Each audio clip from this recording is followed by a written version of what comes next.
so we're gonna head into Buffalo Wild Wings and watch the game and have some chicken wings. So we're just gonna head on into Buffalo Wild Wings. Oh! Why does this keep on happening? You ever wonder why you experience joy and what causes it? Well, so did Ingrid Fetell Lee. So she wrote the book Joyful. She has 10 aesthetics of joy, and we're going to apply it to tiki culture. Today, the aesthetic of joy that we're going to apply to tiki culture is surprise. Basically, when we encounter joy and we didn't expect to receive it, it feels like a bit of luck or grace, as if a benevolent universe is looking out for us. Mookie and I get a lot of joy from tiki, so we're going to use this chapter to explore where we find joy in surprise related to tiki culture. So check it out. Joy has a way of showing up when we least expect it.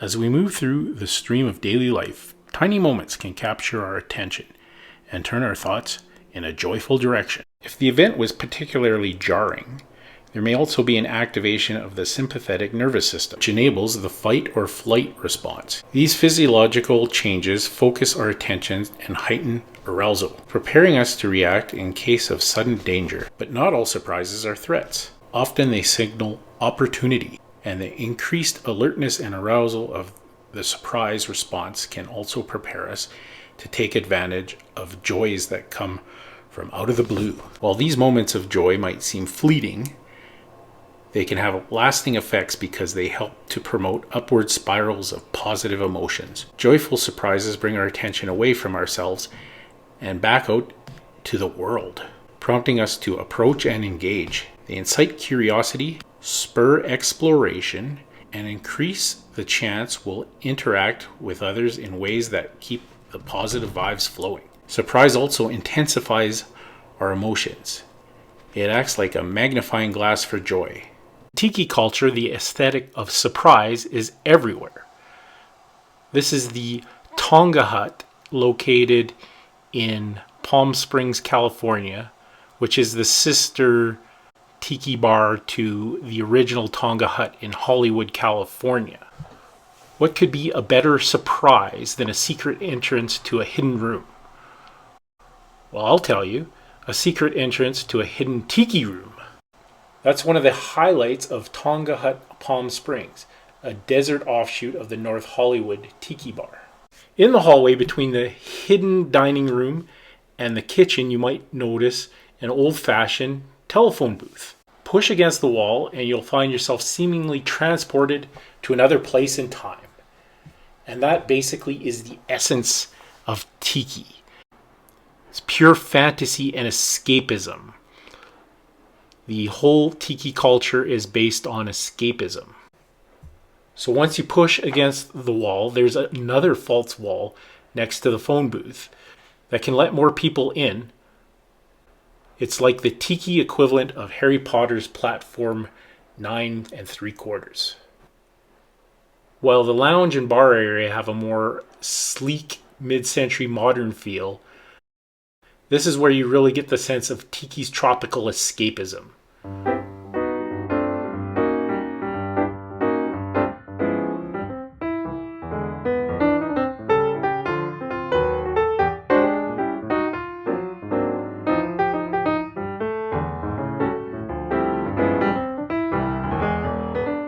In essence, the surprise of tiki lies in the contrast between its cultural roots as a significant figure in Polynesian mythology and its more modern interpretation as a theme for bars and entertainment, as well as escapism. So the original Polynesian mythology, in a Maori mythology, Tiki is the first man created by the god Tain and is considered the ancestor of all humanity. Similar figures exist in other Polynesian cultures. Tiki represents the creation of human beings and is often depicted as half man and half god. Polynesians traditionally both worshipped and feared Tiki, believing it to be a powerful and significant figure. The Tiki culture, however, Tiki bars are inspired by a romanticized portrayal of Polynesian life rather than a deep understanding of the culture. There's a small crossover between Tiki culture and the pirate theme. This is the Golden Tiki in Las Vegas, and they have numerous artworks with pirates and that fellow right there. And I guess the connection is the pirates were in the tropical Caribbean and they drank a lot of rum. So there's two major connections there. But as it relates to the element of surprise or the aesthetic of surprise, pirates were always looking for hidden treasures. And what could be a bigger surprise than finding a chest stuck in the ground full of gold coins? And most pirate stories contain this theme. Now, if you were to translate that to my joy of Tiki and the element of surprise, I'd have to say that my Tiki Mug Collection is my treasure. And I used to go to tropical locations to search out and find these treasured mugs. Then the pandemic hit and I stopped going to tropical locations. So I would buy my Tiki mugs through Amazon. And I still could get the aesthetic of joy from my Tiki Mug Collection because they would come to my door in boxes and I would open them up, not unlike a child opening a Christmas gift, and have this wonderment and surprise every time I got a new Tiki mug. And that is absolutely how I find joy in Tiki. I just love my Tiki Mug Collection, and every once in a while I'll just look at it on the shelf and I still get the joy and feeling of surprise when I see some of these mugs almost as artwork.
According to Ingrid Fetell Lee, she says, "I learned that the human brain is extremely sensitive to difference and contrast. From the age of just 3 months, infants are able to detect a different looking object within a group of similar ones. The brain is so adept at spotting differences that contrast makes an object appear to pop out from the background. Consistency and repetition help to set clear expectations, which makes a surprising element more likely to stand out. Hide and reveal taps into our innate human curiosity, which spurs us to explore our world.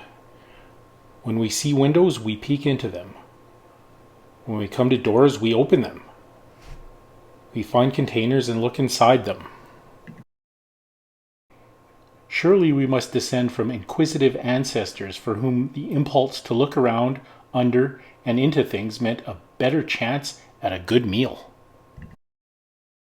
Now, when it comes to good food, most tiki bars have excellent food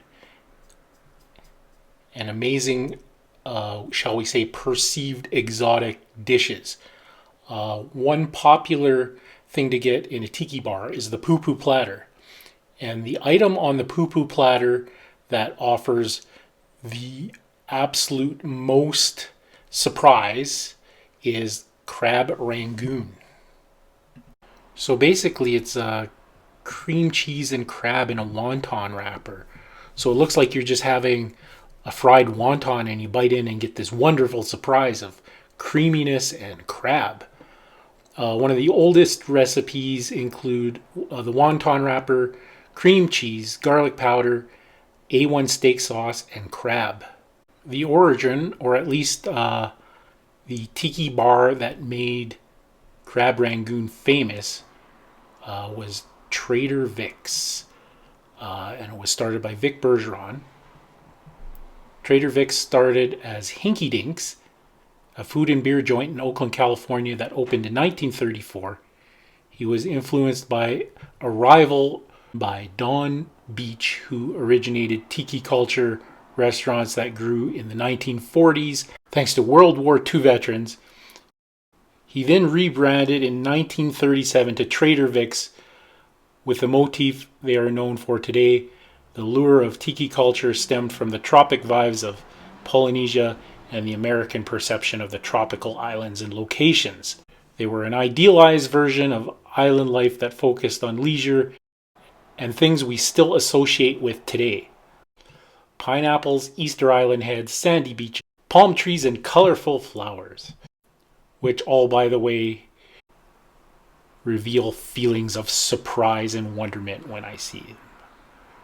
So next time you bite into a crab Rangoon, remember it's born from tiki culture and the American obsession with island life, and shared extensively with a network of Asian restaurants all across America. This simple appetizer delights many looking for a sweet fried snack to complement their meal.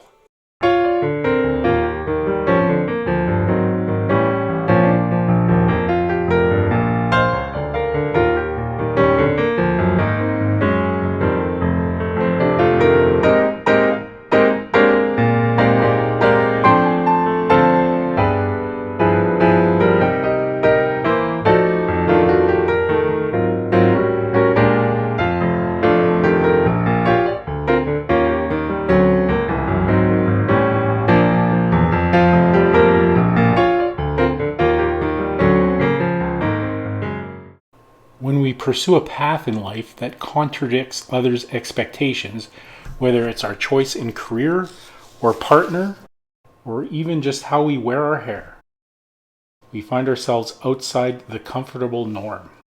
Many of us hide behind the idea of good taste because we're really afraid to be ourselves. Of course, good taste has a seductive promise. As the name implies, it confers not just style but goodness.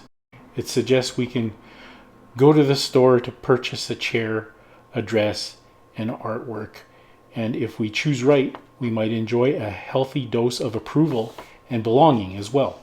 But the god of good taste demands sacrifices, and it's always the weird, quirky, awkward parts of ourselves, yet the weird, quirky, awkward parts are where the surprises lie, and therefore a great deal of joy. And nowhere did I find this more to be true than when I attended a Tiki conference in Portland, Oregon in 2022. Portland is known for its weird and wonderful people anyways, but I realized that there's a whole community of weird and wonderful people in the Tiki culture.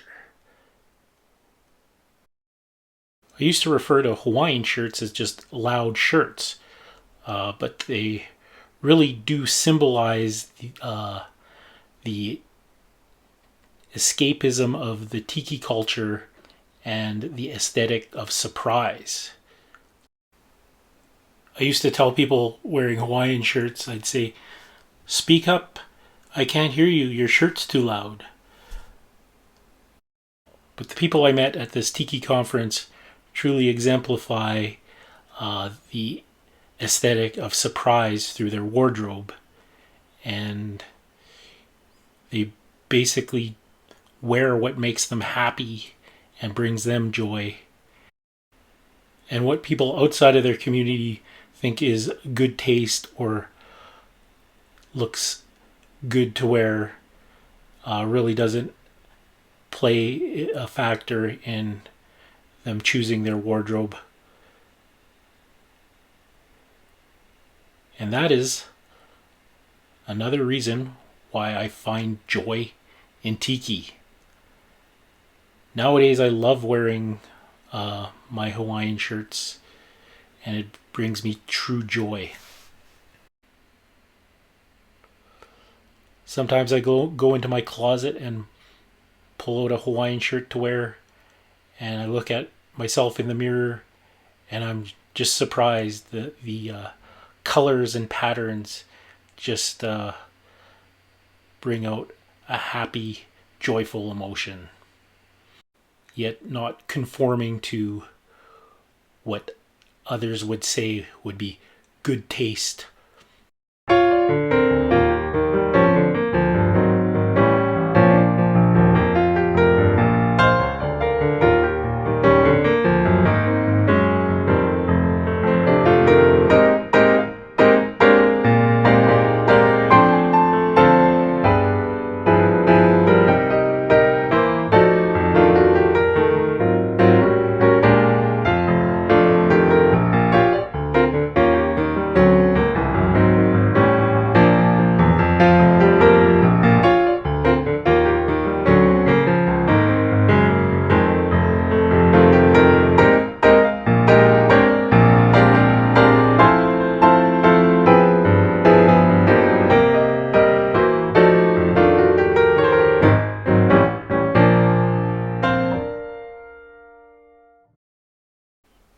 Ingrid Fetell Lee writes, "The flamingo, for example, is an improbable bird with its outlandish pink color, bendy neck, and toothpick legs.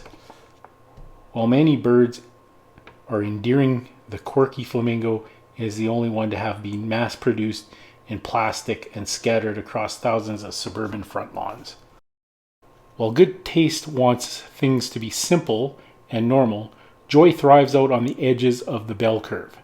This is a different manifestation of the surprise aesthetic, one that disrupts our expectations of how things should look and behave.